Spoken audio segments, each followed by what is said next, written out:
Hey everybody, how's it going? And then I can print it since I can't print it any other way, which is amazingly frustrating. Mr. Tech Guy here doesn't have a printer that works. Gotta fix that. What's going on here? Print. Oh, no printer selected. I'll figure this out. Looking for printers. Come on. Oh my gosh, no AirPrint printers found. Now I can't find the printer. All right, I guess I'll print it out tomorrow. What a nuisance. How is everybody this evening? Cynthia, good to see ya. Do I have sound? Yes, I do. Cheryl is with us. Carol King Wansley, I hope you are doing well. Or just Carol Wansley. Having retired the king, huh? Ben, good to see you. Did you get your tire taken care of, Ben? Misty, hope you're doing okay. Hope your mom's doing okay. I see she's on too. Sue from St. Joe Mo is with us. Janice Clay, hope you're doing okay. That rhymed. Hope David is in the background listening. Thanks, Cynthia. I appreciate that.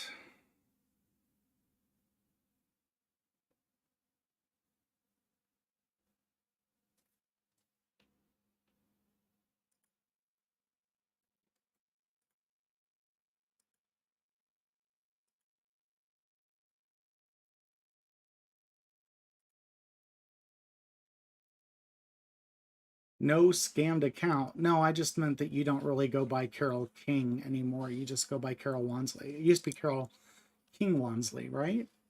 Back when I knew you, back long ago, all those many years ago, and now you just go by Carol Wansley. That's what I meant. Good, Ben. Glad that worked out. That's the only way I'll do it in my driveway because it's got a pretty good slant and I don't trust it. Hi, Julius. You want to say hi? You want to say hi? Come here. Come here. Come on. No, come here. Oh, he wants up on mommy. He's not saying hi to me. Curtis, good to see you. Oh my goodness, I was showing off my trash on my desk there. It's supposed to be blurry so you can't see what's back there. Really, it's mostly drone batteries and stuff.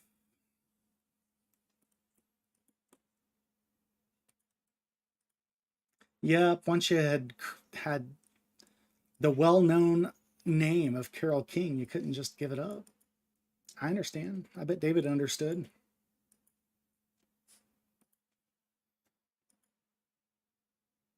Carol King, the Queen of Realty.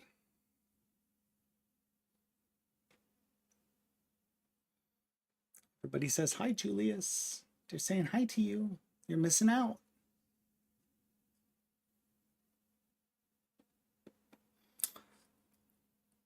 Luana, good to see you. Did you get my message, Luana? I tried to call you, but I think I only have a home phone number for you. I don't think I have your cell number.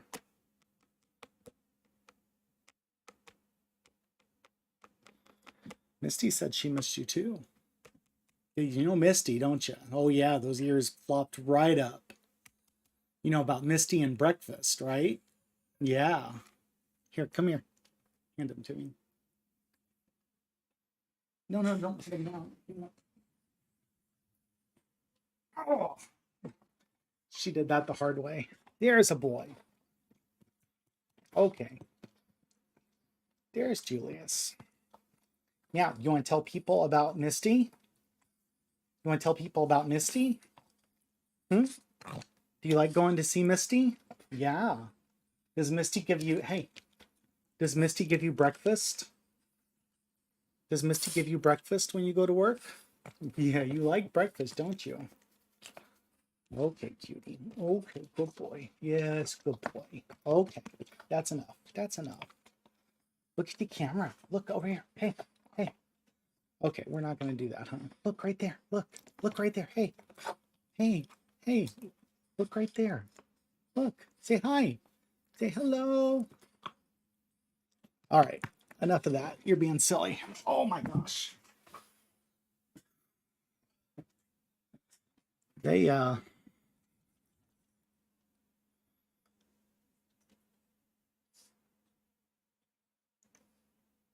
don't make Bostons without energy. Okay, so that was your cell number. Okay, Luana. Well, I tried. Jeff and Jill went up the hill to hear a joke they'd never heard before. Jeff fell down and broke his crown, and I don't know, something that rhymes with before.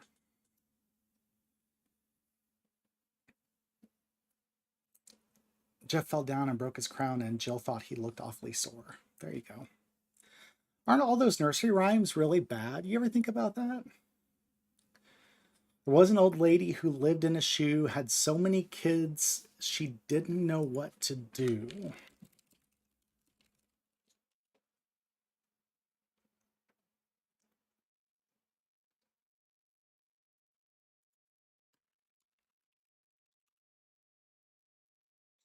She gave them some broth without any bread and whipped them all soundly and put them to bed. At what point do you think they should have called CPS? That's kind of rough.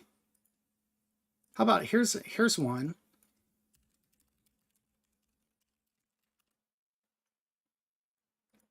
Peter, pumpkin eater, had a wife but couldn't keep her. He put her in a pumpkin shell, and there he kept her very well. Peter, pumpkin eater, had another and didn't love her. Peter learned to read and spell, and then he loved her very well, because that's what you do. The original one is Peter, my neeper, had a wife and he couldn't keep her. He pat her in the way and let the mice eat her. That's good. Well, you know, as Will Smith says, love will make you do crazy things. Dorothy Collier, good to see you this evening. Yeah, living in a shoe should be enough for CPS to step in and do something.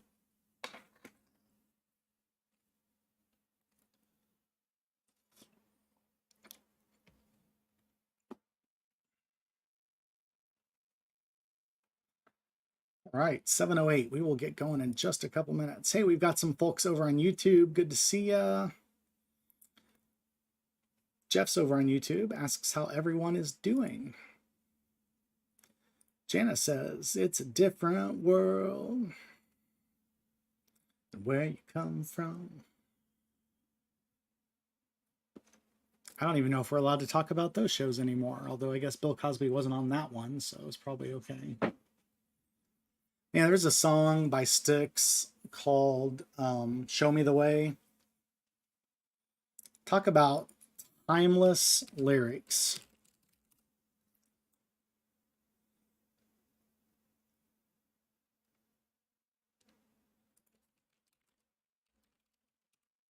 Check these out.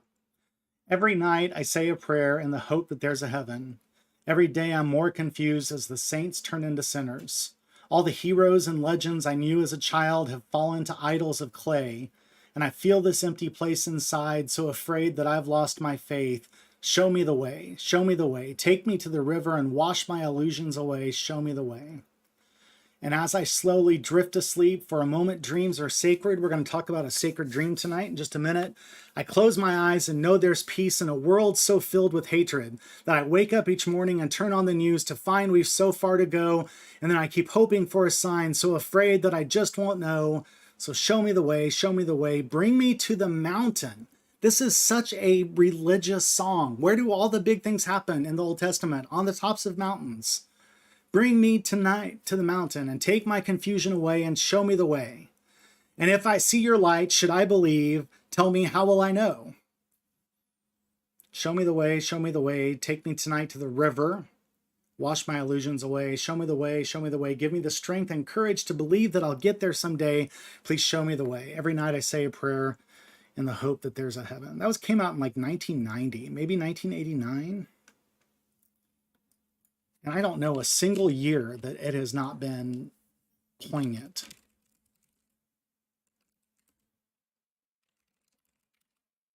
It's one of my all-time favorite songs. 1990, came out my senior year of high school.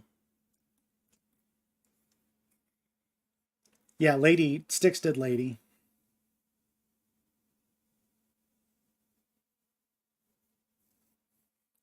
All right, well, we are gonna get going tonight. So I don't know if tonight is gonna be super exciting or not. It's super important. I always want to pull something out. I really want these to be miniature worship services.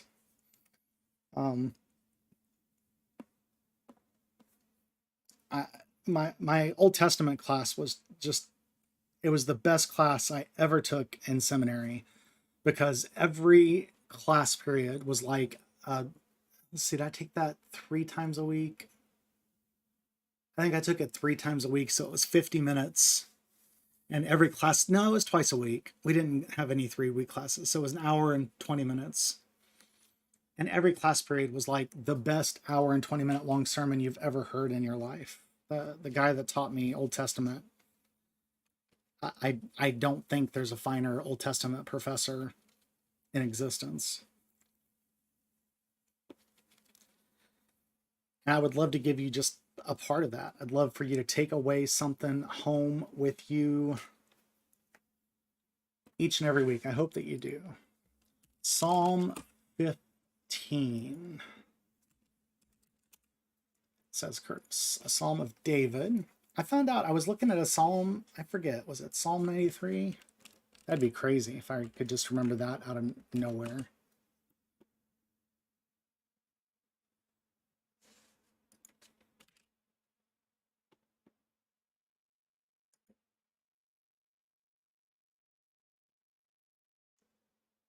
Let's see, who wrote Psalm 93? No, I don't think it was Handel. Well, anyway, there was a psalm that they think Moses wrote, which I thought was really interesting. When we get to Moses, I'll look at some psalms that are ascribed to him, and we can go through them. Psalm 15. O Lord, who may abide in your tent, who may dwell on your holy hill? Those who walk blamelessly and do what is right and speak truth from their heart, who do not slander with their tongue and do no evil to their friends, nor take up reproach against their neighbors, in whose eyes the wicked are despised, but who honor those who fear the Lord, who stand by their oath even to their hurt, who do not lend money at interest and do not take a bribe against the innocent. Those who do these things shall never be moved. I agree with that completely.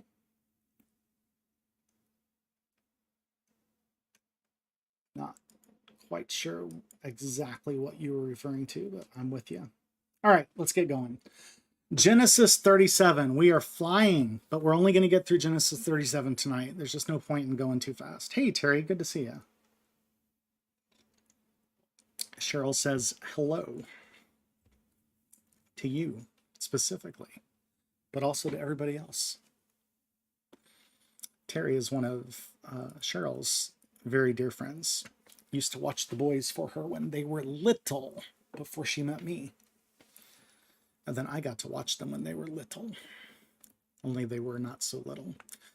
Genesis 37, verse 1. Jacob settled in the land where his father had lived as an alien, the land of Canaan. They keep coming back here. Oh yeah, the holy hill, the mountaintop, everything happening on the top of mountains. Very, very true. Talking about Transfiguration Sunday a few weeks ago, that happens on top of a mountain, and Moses receives the commandments on top of a mountain, and the promise that God will always provide the sacrifice specifically to Abraham in place of Isaac comes on top of the mountain. Big things happen on top of the mountains. So they're back in Canaan, which is very near Egypt. We need to know that because you know that the story of the Israelites is connected inextricably to Egypt, obviously, right? That's where they become slaves. And Moses sings the song, "Let my people go." And that's eventually why Pharaoh lets them go, because He doesn't like his voice. I think that's what it is. We'll get to it and talk about it later. But anyway, so it's important. It's also important that they keep coming back here. A lot of this just keeps happening right around the land of Canaan. And then verse 2 begins, this is the story of the family of Jacob. So we have now, it's been the story of Israel, where Israel is Jacob, right? Because Jacob is Israel, Israel is Jacob. And it's been the story of Jacob. We thought it was the story of Abraham, but it turns out that was only to get us to Isaac. And then we saw the ways in which Isaac was so similar to Abraham. And then we went to the story of Jacob and Esau, and we saw a lot of the deceitfulness, I think, that is both implicit and explicit in the way that Abraham and Isaac both behave. And that all led to the story of Jacob, but now we have the story of Jacob's family. So we've had the story of Israel, the person. Now we're beginning the story of Israel, the people. Joseph, being 17 years old, was shepherding the flock with his brothers. He was a helper to the sons of Bilhah and Zilpah, his father's wives. Now, you must remember that there's sort of this interchangeable concept in this Old Testament time. They obviously are his wives, or they wouldn't be called that, but his quote-unquote real wives are his first wife, Leah, and the love of his life, I keep wanting to say Rebecca. Rachel. That is so confusing. Why did they name them both our names? That's not good for people who are getting older. Anyway, but they each had a handmaiden, and one's name was Bilhah and the other was Zilpah. And in order that they were having an arms race, Leah and Rachel, only it was an arms and legs race to see how many kids they could give them. And they willingly and theoretically lovingly gave their handmaidens to Jacob so that he could have more kids through them as well. Keep in mind that when Sarah did this for Abraham, or I think Sarai at that point did it for Abram, it became very bad. Sarah was very jealous of Ishmael.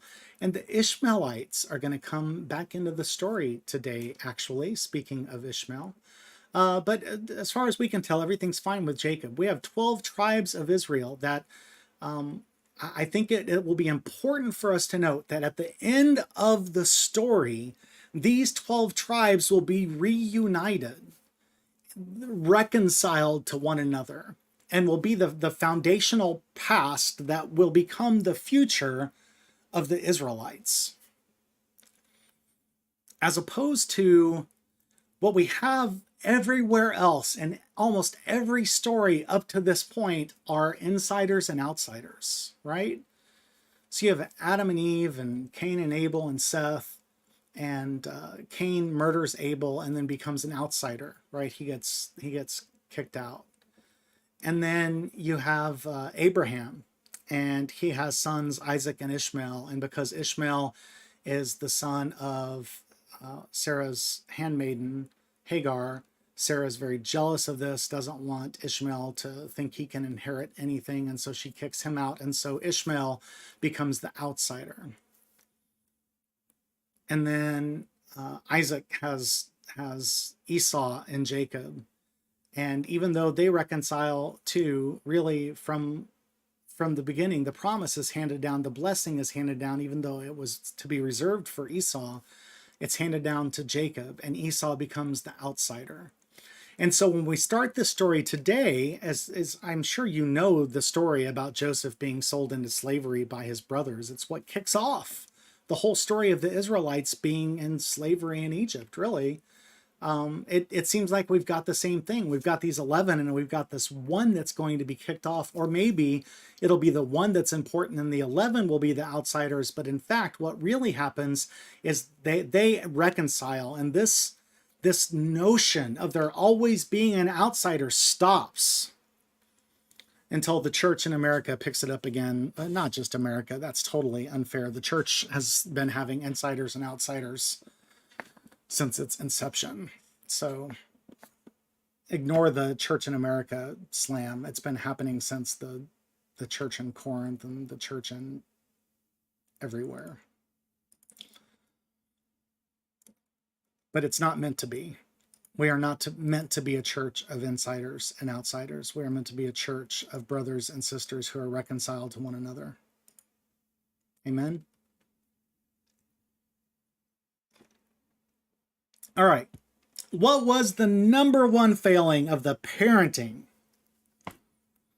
of Isaac and Rebekah? What was the worst thing that they did? I know there's too much of a delay for me to actually wait for you to answer. It was their overt, outward, obvious favoritism that they had. You can't do that as a parent. You might have a favorite. I mean, I certainly do. No, I don't. I'm just kidding. But if you do have a favorite, you absolutely don't let them know that. But it was well known that Esau was Isaac's favorite and Jacob was Rebekah's favorite. And what does that do? It causes separation. It causes conflict between the people who are being chosen. So thank goodness that the sins of the parents never happen, kids always learn and never repeat the same mistakes, right? Except, of course, they do. And so we have, as we continue, he was a helper to the sons of Bilhah and Zilpah, his father's wives. And Joseph brought a bad report of them, this is his brothers, to their father. Now, there is a tendency, because Jacob is the victim here, to already place him in the victim spot and assume that everything he says is truth and everything his brothers say are lies, but we don't know that. We don't know whether this report that he gives of his brothers is true or not. Perhaps he lived into being the favorite. Do y'all remember Nellie from Little House on the Prairie? Maybe Joseph was a little bit like Nellie. We don't know, but it's definitely possible.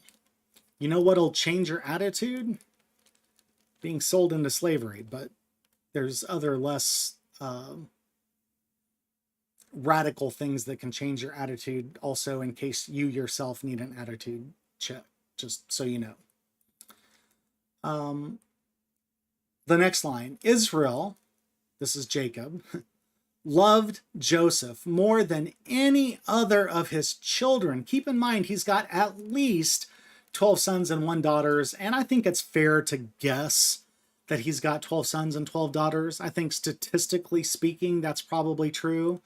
At that point, statistics might almost lean towards 13 daughters and 12 sons. He's got a lot of kids. But of all of them, he loves Joseph more than any other of his children because he was the son of his old age. That's another thing that's been very, very consistent, right? Abraham and Sarah have a child in their old age. We don't talk so much about Isaac having, I guess we do. Isaac and Rebekah, it took long enough for them to have children that Rebekah gave Isaac her maidservant to go into to have a son. So there's another case where it happened later in life. And so now Jacob's got kids, from early on to late, but he has this favoritism for the last, the baby, right? And then he's just setting him up, right? Like, do you ever see this is a TV and movie trope that I see a lot, and it's almost always kind of intentional. But a kid will walk into a classroom and the teacher will immediately treat him like the favorite. Ender's Game is a book, and that became a movie that makes me think of this a lot. In order to isolate Ender, in order to make his, and at the point of the book, he's like 5 or 6 years old. He's much older in the movie, but the book, he's very young. In order to isolate him from everyone else, to make everyone hate him, to make him be totally self-sufficient and stand on his own, they treat him better than everyone else.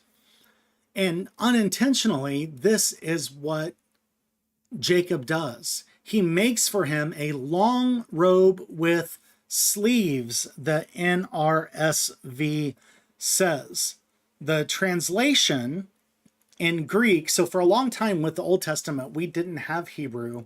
What we had was called the Septuagint, sept meaning, in this case, means 7, but this version of it meant 70, and they had 70 men, presumably at the time, make translations of the Hebrew scriptures into Greek, and then we lost most or all of the Hebrew passages of scripture. And so for millennia, centuries anyway, a couple millennia, but many, many, many centuries, all we had were these Greek translations.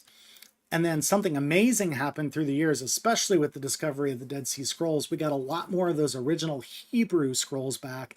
And what they expected was to finally correct all the mistakes that those Greek translations had made. And instead, they discovered that the Greek translations were exceptional. What else might you expect from the Holy Word of God? But here's one place that differs, because the Greek translation here of this this robe, this dream coat, so to speak, says coat of many colors. And that's where we get Joseph and the amazing Technicolor dream coat. When we are done with the story of Jacob, not Jacob, we're going to be done with the story of Jacob like really soon. When we are done with the story of Joseph, would those of you who are local like to watch Joseph and the amazing Technicolor Dreamcoat in church? Let me know in the comments if you would like to do that. And if you do, I will arrange it. It will happen on an evening, probably a Sunday evening. So let me know if you guys would be interested in that. I'd love to see it. I haven't seen it. I've seen Godspell 16 times, but I've never seen, and I've seen Jesus Christ Superstar, but I've never seen that one. Okay, good deal. I'd stream it for you guys who aren't local, but sadly that would be not legal. All right, so his father makes him this special robe. Now, keep in mind how identifying the robe is.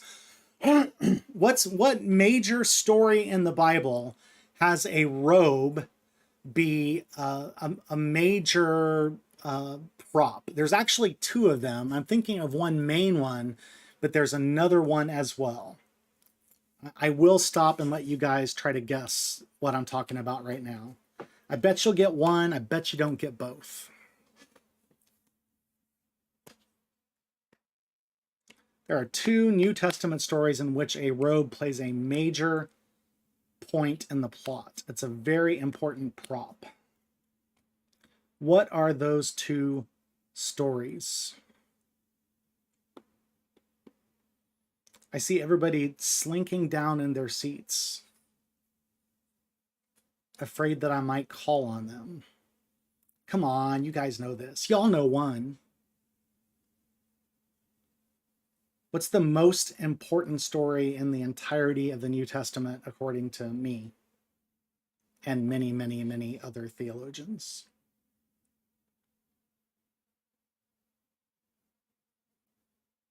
You guys can do this. Come on.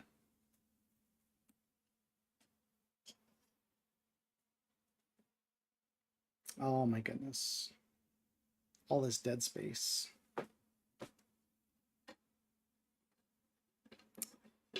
All right.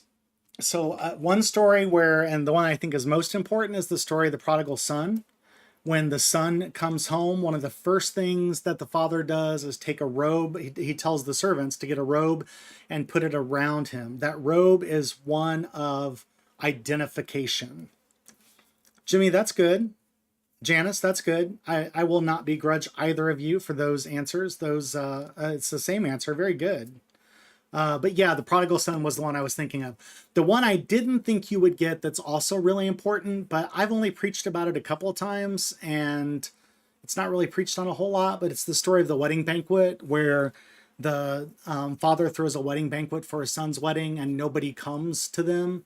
And then he invites everybody from the street and they come in, but there's one person who comes in who's not wearing the traditional wedding robe.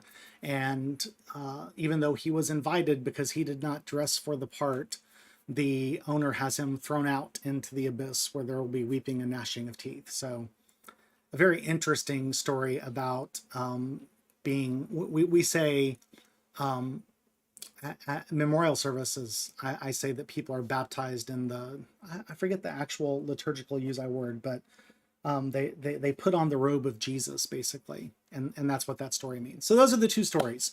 So the point is, robes are important. This isn't just some throwaway prop. It's an important thing. And the importance of the robe is established right here. It will continue. There are other places in Scripture where robes are important. But this is where it's established. So he gives his son this robe that says, you're the specialist of all. I'm sure this won't cause any conflict with your other idiot brothers that don't mean anything to me, but I love you. So here's a robe and it's very colorful and things are going to be great. Wear this robe with pride. And it probably had like the family seal on it or something like that. So we're up to verse 4. We're flying through. It's only 7:33. When his brothers saw that their father loved him more than all of his brothers, they hated him. And they could not speak peaceably to him. They could not speak shalom to him. You know the word shalom? It's a hymn in the hymnal called shalom. Okay. Once Joseph had a dream. And when he told it to his brothers, they hated him even more. That's right, Linda. Glad you're here. And you are absolutely right. The woman who was healed by touching the robe of Jesus. Well done. Once Joseph had a dream, and when he told it to his brothers, they hated him even more. He said to them, listen to this dream I dreamed. There we were, binding sheaves in the field. Suddenly my sheaf rose and stood upright. Then your sheaves gathered around it and bowed down to my sheaf.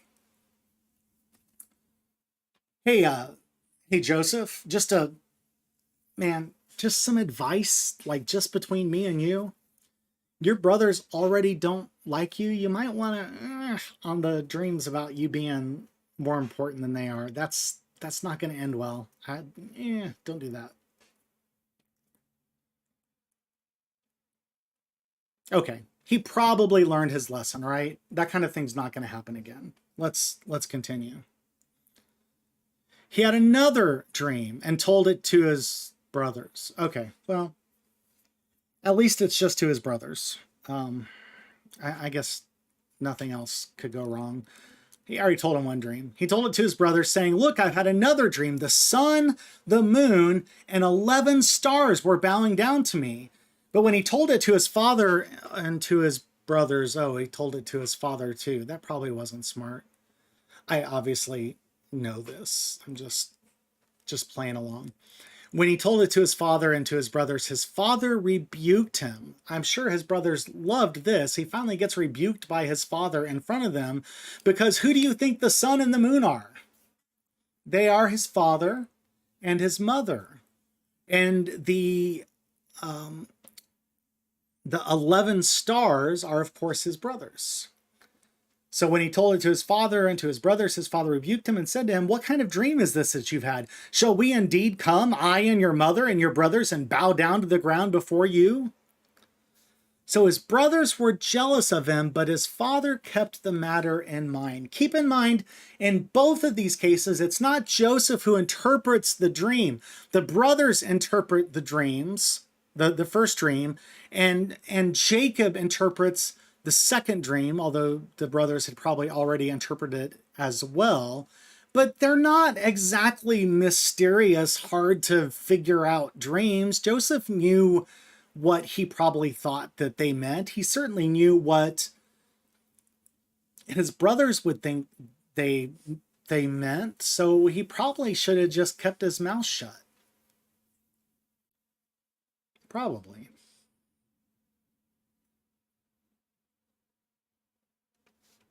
Okay. Now his brothers went to pasture their father's flock near Shechem. Does that sound familiar? We're in familiar geography here. And Israel, I love that we're using the name Israel for Jacob. Israel said to Joseph, "Hey, kid, aren't your brothers pasturing the flock at Shechem? Yeah, come on, I'll send you to them." And Joseph said, "Here I am." We see that a lot. That's right, Ben. That oracle that referred to Jacob and Esau will come back into play again. The older will serve the younger. We're not actually going to see that for several chapters, but that indeed will come to be. Because again, these passages just mirror one another over and over again. So yeah, the typical response, "Here I am." So he said to him, "Go now and see if it is well. See if it is peaceful. See if there is shalom with your brothers and with the flock, and bring word back to me." So he sent him from the valley of Hebron. So this is a task given to Joseph by his father Jacob, of whom Joseph is the favorite. He came to Shechem. A lot of detail in this story that's kind of unnecessary but interesting. And a man found him wandering in the fields. The man asked him, "What are you seeking?" "I'm seeking my brothers," he said. "Can you please tell me, where are they pasturing the flock?" The man said, "They've gone away, for I heard them say, 'Let us go to Dothan.'" So this is interesting. The man not only evidently knows who Joseph is, maybe by his amazing Technicolor dream coat, I don't know, but he knows who he is because he knows who his brothers are, and he knows where they are. They're in Dothan. So Joseph went after his brothers and found them at Dothan. They saw him from a distance, and before he came near them, they said, "There's our brother, and we love him. Let's get him an ice cream cone so that he's surprised when we see him."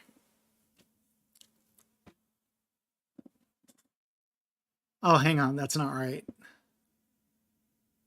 Oh yeah, they saw him from a distance, and before they came near to him, they conspired to kill him. They said to one another, "Here comes this dreamer." So they were mad already, but this dream that he has had must never come to pass. Which tells me that they believed in the dream enough to be willing to murder family over it.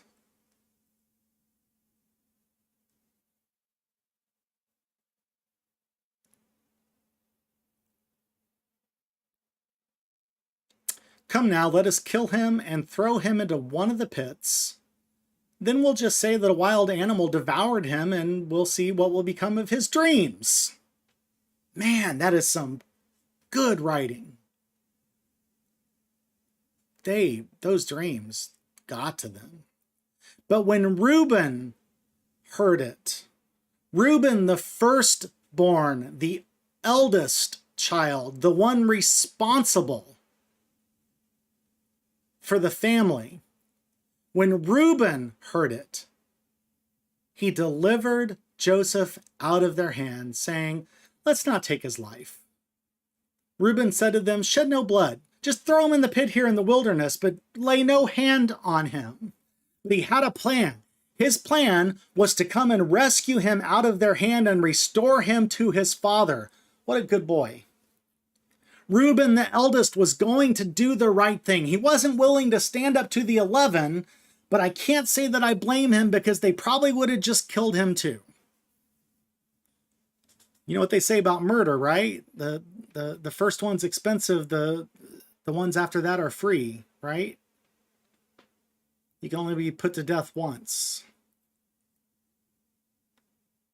But Reuben wants to do the right thing. I think that's so important to remember. So Reuben says, hey, just put him in one of these pits. And by the way, you can think of it as like don't think of it as like a ditch that he can get out of it. Think of it like, baby Jessica in a well kind of thing. Some kind of cistern like that. So when Joseph came to his brothers, first thing they did was strip him of his robe. See, you can tell the things that bother them, right? The robe bothers them and the dream bothers them. Maybe he should have kept the dream to himself. His father probably shouldn't have given him the robe. And yet,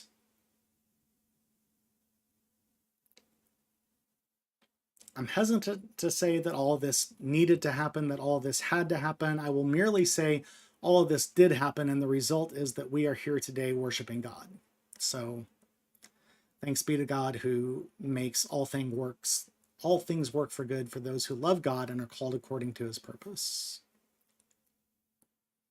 So then Judah comes in. Judah's a very important tribe of Israel, a very important brother. Judah said to his brothers, hey, what profit is it if we kill our brother and conceal his blood? Now, at this point, you might say they've already decided not to kill him. So just so you know, if you're interested, what we probably have here are two different stories that got merged together. Because basically, Reuben, the oldest, wants to sell them to, or wants to put them down into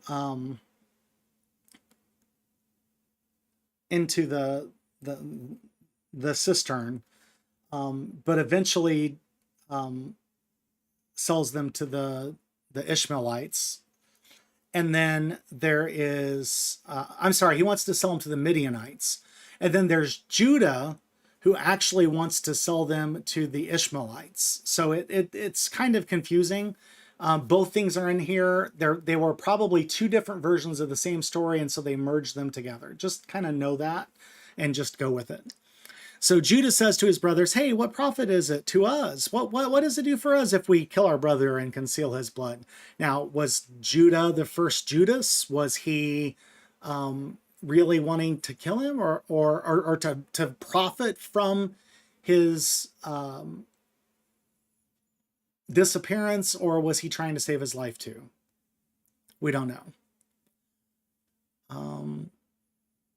Let's sell him to the Ishmaelites. Ishmael is back in the story. And lay not our hands on him. He's our brother, our own flesh. Let's just sell him into slavery. He's our brother. We can't hurt him.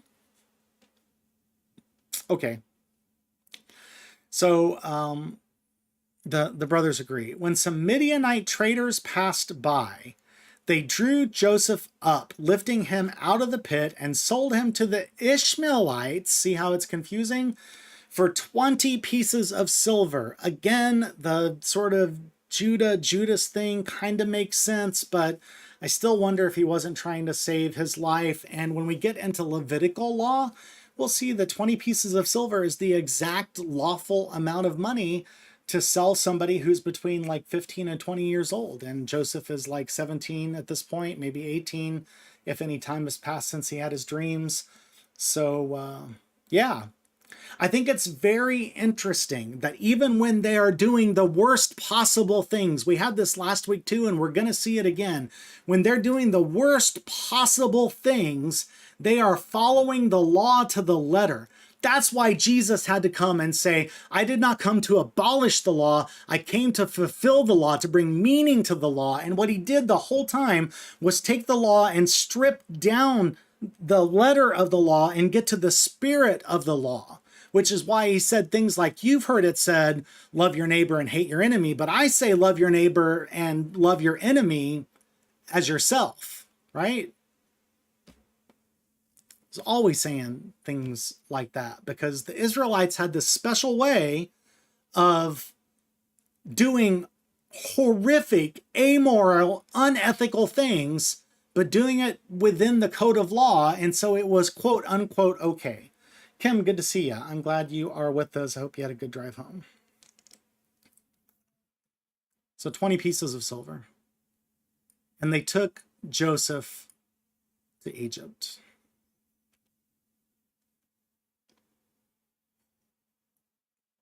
This is interesting. When Reuben returned to the pit, so where did Reuben go? So it's almost as if Reuben went off somewhere. He said to his murderous brothers, hey, let's not hurt him. Let's just put him down in the pit. And once they did that, he was like, okay, well, they're obviously not going to do anything now. And so he went off and got an ice cream cone because he heard me talking about it earlier and decided that it sounded good.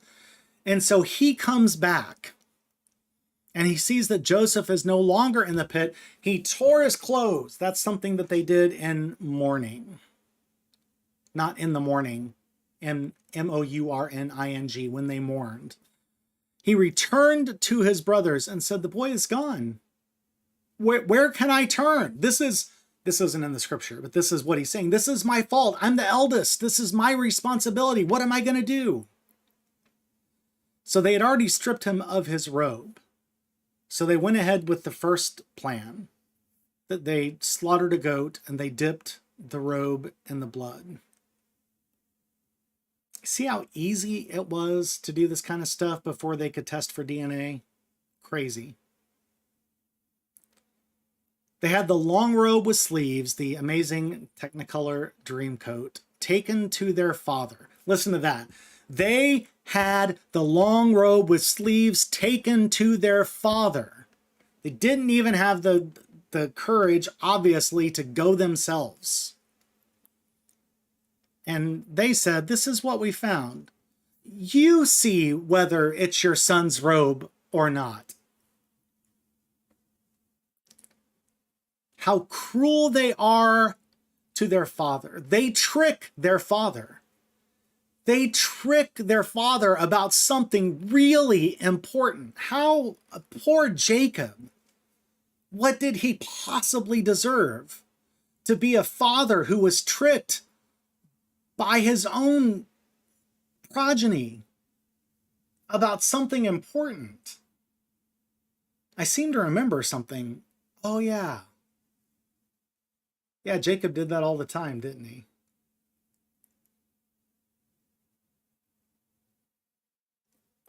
Sins the Father are visited on the Son.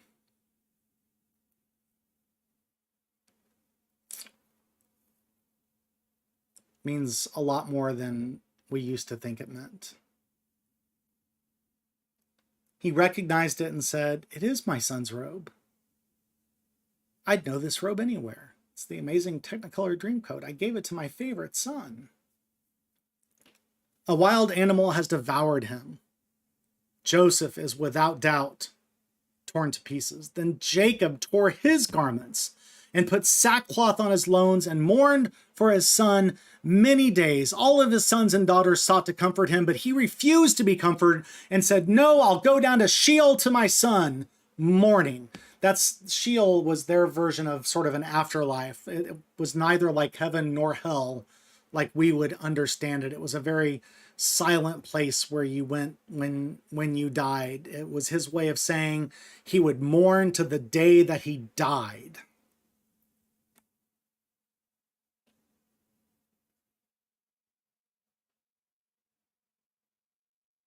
Thus his father bewailed him.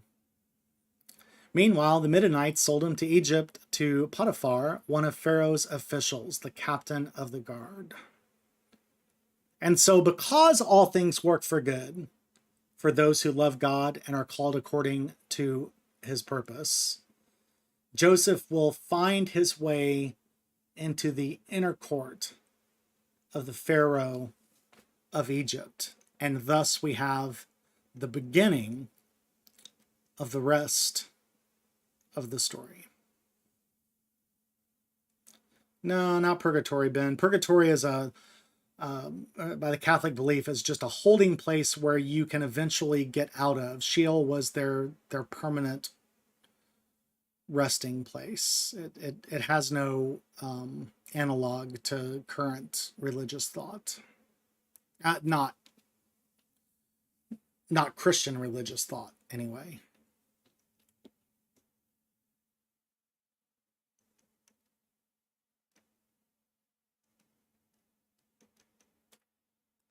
Just checking over my notes, making sure I did not miss anything that I really wanted to tell you.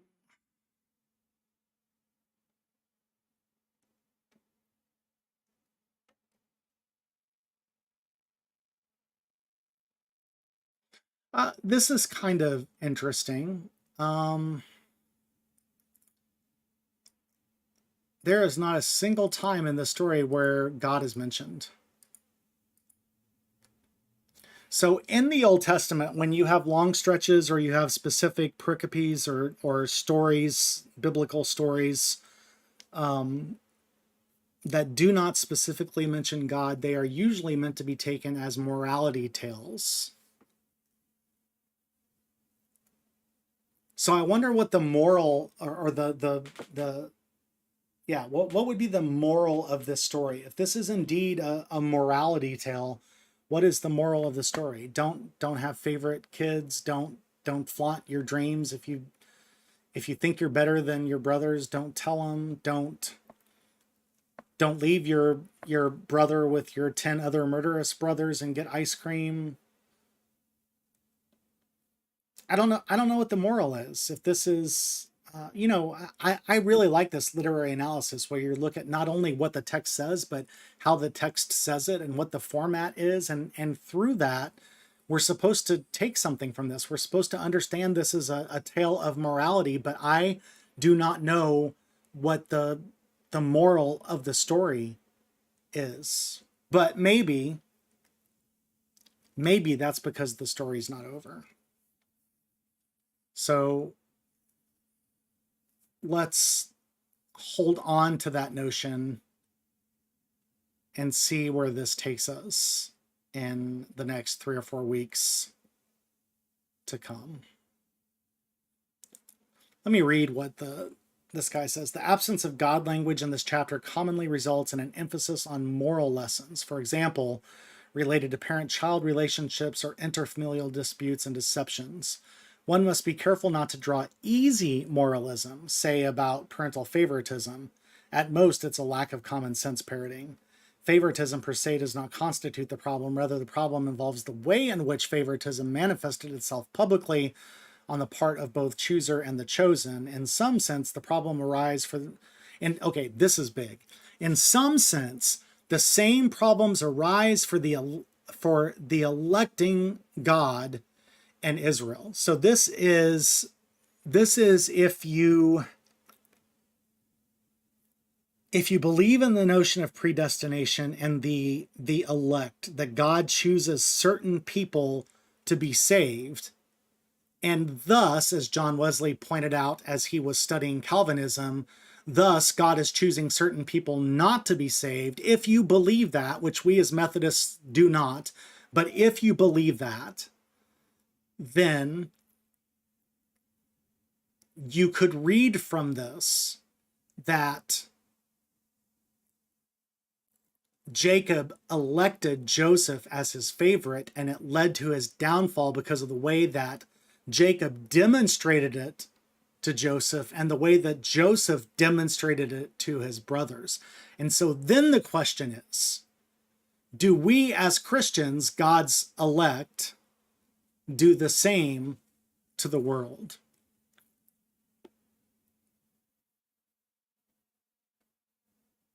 Does the text mean to speak about the problems in the way Israel deals with its chosenness? Israel being the new collective Israel.